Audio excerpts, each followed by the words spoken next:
এই মিটিংটা খুবই ইম্পর্টেন্ট, 2 ঘন্টার মিটিং ছিল। 2 ঘন্টা মিটিংয়ে সামনে যে ইলেকশন আসছে, ইলেকশনের যে প্রস্তুতি আমাদের কীরকম এবং সেই অনুযায়ী আমরা কি কি কাজ আরও করতে পারি জোরদারভাবে, সেগুলো নিয়ে আলাপ হয়েছে।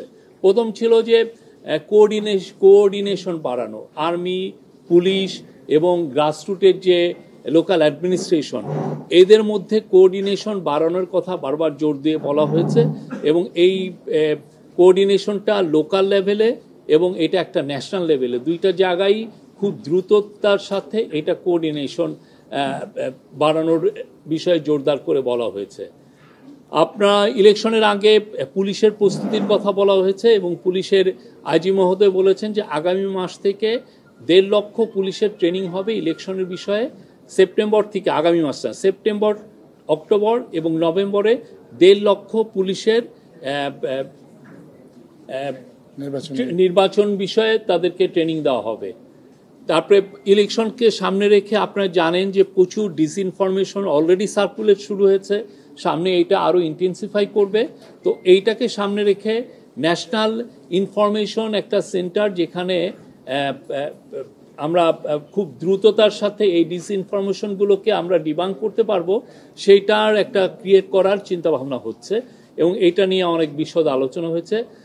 চিফ অ্যাডভাইজার আমাদের হোম মিনিস্ট্রি বা পুলিশের এখানে বা যে একটা সেন্ট্রাল কমান্ড স্ট্রাকচার কিছুদিন আগে করা হয়েছে আপনারা জানেন, সেখানে একটা মিডিয়া সেন্টার প্রতিষ্ঠা করার কথা বলেছেন, যাতে করে খুব দ্রুত এই আইন শৃঙ্খলা সংক্রান্ত যে কোনো ইনফরমেশন খুব দ্রুত কালেক্ট করা যায় এবং ওই দিনই ওই সময়ই এটা যাতে ডিসেমিনেট করা যায় এবং সেই জায়গায় প্রতিদিনই যাতে প্রেস কনফারেন্স করে আপনাদেরকে জানানো যায় যে কোথায় কি কিভাবে হচ্ছে, কোথাকার সিচুয়েশনটা কি, এই প্রত্যেকটা বিষয় এবং খুব দ্রুততার সাথে, এবং এইটার থেকে আপনারা যাতে প্রতিনিয়ত সব সময় যাতে ইনফরমেশন পান সেই বিষয়ে জোরদার করতে বলা হয়েছে।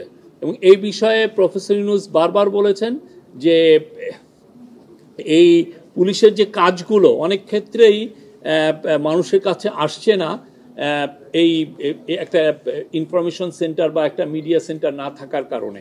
পুলিশ অনেক জায়গায় অনেক ভালো ভালো কাজ করছেন, অনেক জায়গায় ইন্টারভেনশন ওরা খুব দ্রুতই করছেন, কিন্তু দেখা যাচ্ছে যে এই বিষয়গুলো আমাদের অনেকের কাছেই জানা থাকছে না। সেই জন্য এই মিডিয়া সেন্টারটা এটা এইভাবে কাজ করবে।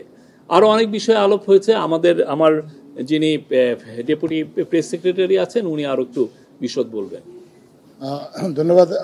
আজকে আলোচনার মধ্যে আরেকটা গুরুত্বপূর্ণ বিষয় ছিল, উনি আইন শৃঙ্খলা রক্ষাকারী বাহিনীকে হটস্পটগুলো নির্বাচনের আগে যে জায়গাগুলোতে সমস্যা হতে পারে বলে আইন শৃঙ্খলা রক্ষাকারী বাহিনী মনে করে, সেই স্পটগুলোকে দ্রুত আইডেন্টিফাই করার কথা বলেছেন এবং সেখানে কী ধরনের আইন শৃঙ্খলা রক্ষার জন্য বাড়তি ব্যবস্থা প্রয়োজন হতে পারে সেগুলো সম্পর্কেও রিকমেন্ডেশনের জন্য উনি তাদেরকে একটা নির্দেশনা দিয়েছেন।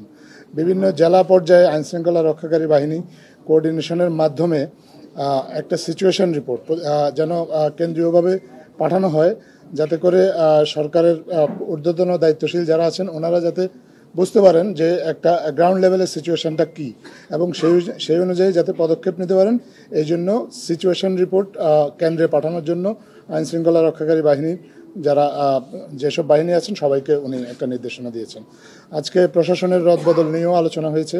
নির্বাচনের আগে আপনি জানেন যে প্রশাসনে একটা রদবদল আসন্ন, এই রদবদলটা কী প্রক্রিয়ায় হবে সেটা নিয়ে আলোচনা হয়েছে এবং সে বিষয়ে কিছু সিদ্ধান্ত হয়েছে।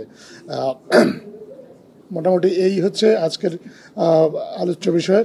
এর বাইরে যদি এখন আপনাদের কোনো প্রশ্ন থাকে না, আরো দুইটা বিষয় সেটা বলছি। একটা হচ্ছে যে আজকে ইউএস অ্যাম্বাসাডার, ইউএস চার্জে অ্যাফেয়ার্স টেসি অ্যান্ড জ্যাকবসন আজকে প্রফেসর ইউনূসের সাথে কল অন করেছেন। এটা খুবই একটা সৌহার্দ্যপূর্ণ একটা পরিবেশে মিটিং হয়েছে। সেই মিটিংয়ে ইউএস এর বাংলাদেশের যে ট্যারিফ টকস, তারপরে কাউন্টার টেরোরিজম, আমাদের ইলেকশনের প্রস্তুতি, কনসেনসাস কমিশনের যে ডায়ালগগুলো হচ্ছে সেগুলো নিয়ে কথাবার্তা হয়েছে। প্রফেসর ইউনূস পুরো ইউএস চার্জ দ্য অ্যাফেয়ার্সকে জানিয়েছেন যে বাংলাদেশ গভর্নমেন্টের, ইন্টারিম গভর্নমেন্টের টপ প্রায়োরিটি হচ্ছে কাউন্টার টেরোরিজম এবং উনি বলেছেন টেরোরিস্টদের ব্যাপারে এই গভর্নমেন্টের জিরো টলারেন্স। কোনো ধরনের কোনো টলারেন্স টেরোরিস্টদের প্রতি শো করা হবে না, জিরো টলারেন্স। উনি এটা ব্যক্তহীন কণ্ঠে জানিয়েছেন। আর আজকে আপনি জানেন, আজকে রাতে আমাদের প্রতিনিধি দল ইউএসএ যাচ্ছেন। আজকে টক্সটা শুরু হওয়ার কথা, ট্যারিফের টক্স হওয়ার কথা।